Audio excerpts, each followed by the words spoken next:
Hello everyone, my name is Nicole Frankel and I am a professional flutist and private teacher based in Atlanta, Georgia, where I perform with a number of professional orchestras and chamber ensembles. So for today's lesson, I want to talk about something that is a really important skill for flutists of all ages and levels, and that is harmonics. I teach harmonics to my youngest students, and I even continue to incorporate harmonics into my daily routine. It's an especially important skill for those of you who are in high school and kind of moving on to the college level in order to really fine-tune your tone quality as well as your listening skills. So, for those of you who don't know what harmonics are, it basically means overblowing. So we're going to start off by fingering a low note and then overblowing that low note to get various intervals up the harmonic series, hence the word harmonics. So I'm going to start off by fingering a low C. So if you have I have a B foot on my flute, but anyone with a C foot can try this exercise. And the first thing that I'm going to do is just get the very best tone quality that I can on my low C.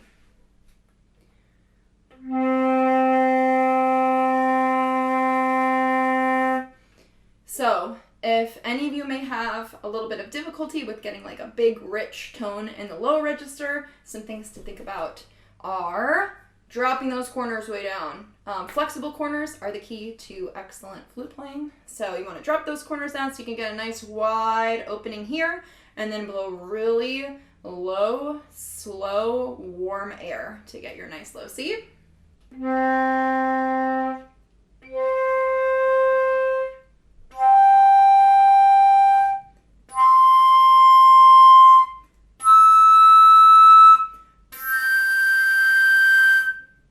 A good reference for which pitches you're going for come from Trevor Wise practice books. That is my go-to for harmonics. Looks like this. This is the compilation of all the practice books, but for harmonics, all you need is book 1 on tone, and it's the very first page. So really important to good tone quality. And that book shows every interval that you're trying to achieve as you are going up. And if you're not sure whether you're getting the right intervals, you can of course always play the true natural fingerings.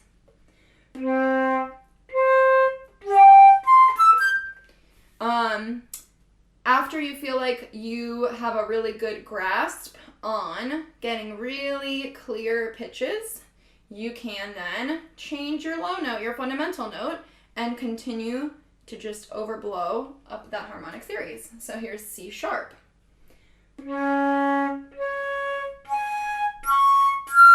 And D.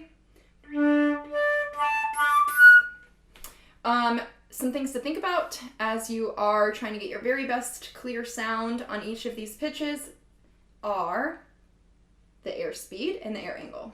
Those are the keys to getting the different pitches to happen. So if you're having some trouble kind of like working your way through those intervals, we want to increase the air speed as you're playing your higher intervals, okay? So you start off with that low, slow air for your low note, increasing the air speed as you go up, and you're also going to adjust the angle of your airstream as you go up. So a lot of flute players refer to the upper lip as the focus muscles. If that's helpful to you, you can think about adjusting your air angle up as well as your air speed to achieve those. And another thing to think about is pushing the bottom lip forward slightly as you're moving higher into those high intervals. Once you feel like you've got a really good grasp on getting those different notes to come out, you can take that to the next level in a number of different ways. So I like to play harmonics with a drone because it requires you to really use your ears to make sure that each interval above that low note is matching. So if you guys like using tuning apps like Tonal Energy, that works great for harmonics with a drone. Just go to the pitch wheel. I have here my Korg orchestral tuner. I'm going to use that.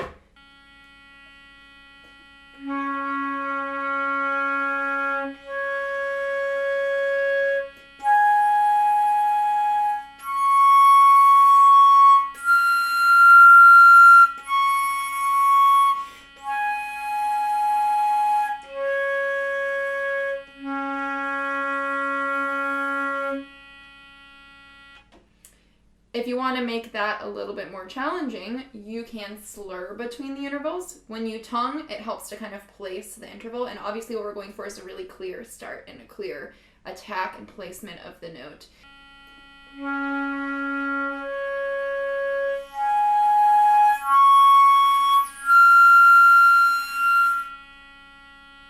Also, you can slur going up and coming back down. Downward slurs on the flute are much harder than upward slurs, so make sure you do those too. And eventually you can increase your speed a little bit between those. But really it's about opening up your ears and really, really listening to the kinds of sounds that you're making.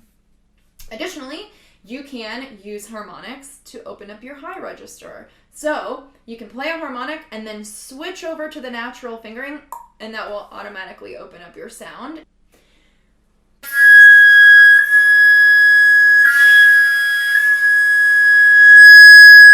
Really just helps to open up the jaw, put space between your back molars, get that air in your mouth so you can get more resonance chambers.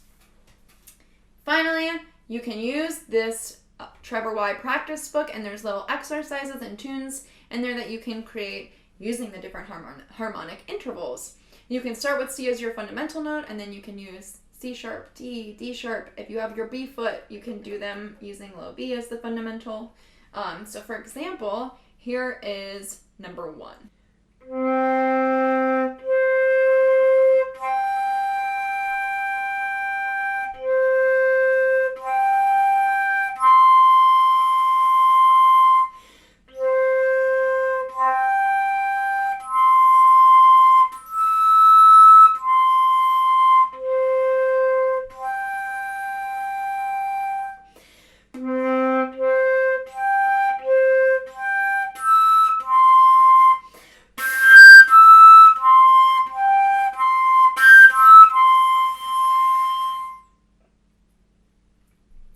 You can also try bugle calls to help with keeping the air speed very steady regardless of articulation, re-articulating notes.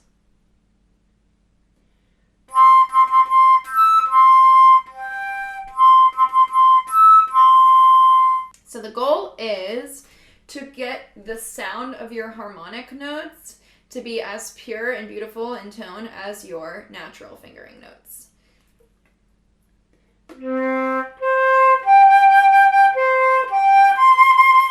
With a little bit of practice, you can get there, especially if you do this as part of your daily warm-up.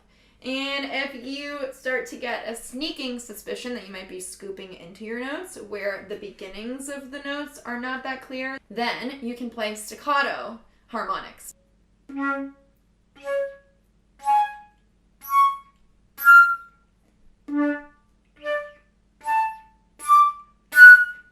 Thank you guys so much, and happy practicing!